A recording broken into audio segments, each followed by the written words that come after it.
Hi friends, நல்ல வெயிலுக்கு நல்ல சில்லுன்னு ஒரு 1/2 லிட்டர் பாலில் நல்ல ஒரு பாதாம் பிஸ்தா குல்ஃபி செய்யலாங்க. நல்லா ரிச் அண்ட் யம்மியாக இருக்குங்க. இந்த குல்ஃபி ட்ரை பண்ணி பார்க்கலாமா?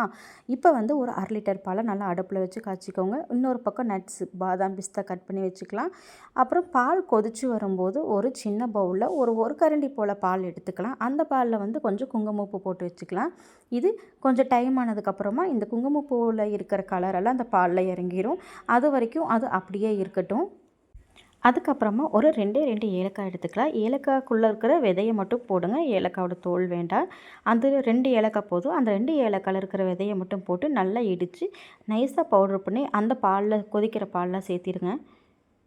இன்னொரு பவுலில் ஒரு கைப்பிடி முந்திரி, கொஞ்சமாக பாதாம், கொஞ்சமாக பிஸ்தா, இந்த 3ஐயும் பால் சேர்த்து நல்லா நைஸாக திக்காக அரைச்சிக்கோங்க.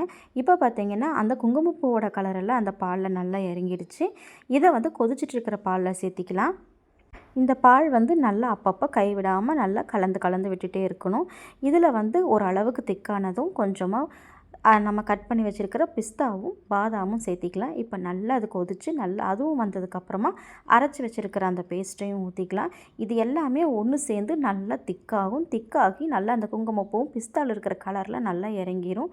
இப்போ வந்து நல்லா ஒரு 3/4 கப் போல் நான் வந்து மில்க் மேட் தான் சேர்த்திருக்கிறேன். இல்லை சர்க்கரை சேர்த்துறதுனால சர்க்கரை சேர்த்திக்கலாம். இல்லைன்னா மில்க் மேட் சேர்த்துனா சர்க்கரை சேர்த்த வேண்டியதில்லை. இப்போ நல்லா திக்காகிடுச்சு. நல்லா ஆறுனதுக்கப்புறம் பார்த்திங்கன்னா இந்த அளவுக்கு திக்காகிடுச்சு. நான் வந்து இந்த மாதிரி குல்ஃபி பானைங்க. இது வந்து நான் பூஜைக்காக வாங்கினது. என்ன பண்ணுறதுன்னு யோசிச்சுட்டு இருந்தேன். டக்குன்னு வந்து எனக்கு இந்த குல்ஃபி ஐடியா தான் வந்தது. அதனால் அதுலேயே வந்து எல்லா குல்ஃபியும் ஃபில் பண்ணிவிட்டு நம்ம வந்து இப்போ ஒரு ரேப்பர் வச்சு அதை நல்லா டைட்டாக ரேப் பண்ணிக்கோங்க. இப்போ இந்த குல்ஃபியெல்லாம் பார்த்திங்கன்னா நல்லா 6 to 8 மணி நேரம் போல் நல்லா ஃப்ரீசரில் வச்சு செட் பண்ணி எடுத்துக்கோங்க. முடிஞ்ச அளவுக்கு இப்போ நைட்டு செஞ்சு வைக்கிறேன்னா காலையில் வரைக்கும் ஃப்ரீசரில் இருந்தால் நல்லா பர்ஃபெக்டாக செட் ஆகிட்டு வந்துடும். இது எல்லாத்தையும் தூக்கி இப்போ நம்ம ஃப்ரீசரில் வச்சிடலாம். ரேப் பண்ணாமல் வைக்காதீங்க. ஏதாவது ஒன்றாவது வச்சு கவர் பண்ணி ரேப் பண்ணி தான் வைக்கணும். இப்போ பார்த்திங்கன்னா நான் நல்லா ஒரு 6 மணி நேரம் போல் தான் நான் ஃப்ரீசரில் வச்சுருந்தேன். இப்போ எப்படி வந்திருக்குன்னு பார்க்கலாம். நல்லா பர்ஃபெக்டாக செட் ஆகிடுச்சுங்க எனக்கு. இந்த சம்மருக்கு நீங்களும் இந்த குல்ஃபியை ட்ரை பண்ணி பார்த்துட்டு எப்படி இருக்குன்னு கமெண்ட் பண்ணுங்கள். சப்ஸ்கிரைப் பண்ணுங்கள். பை.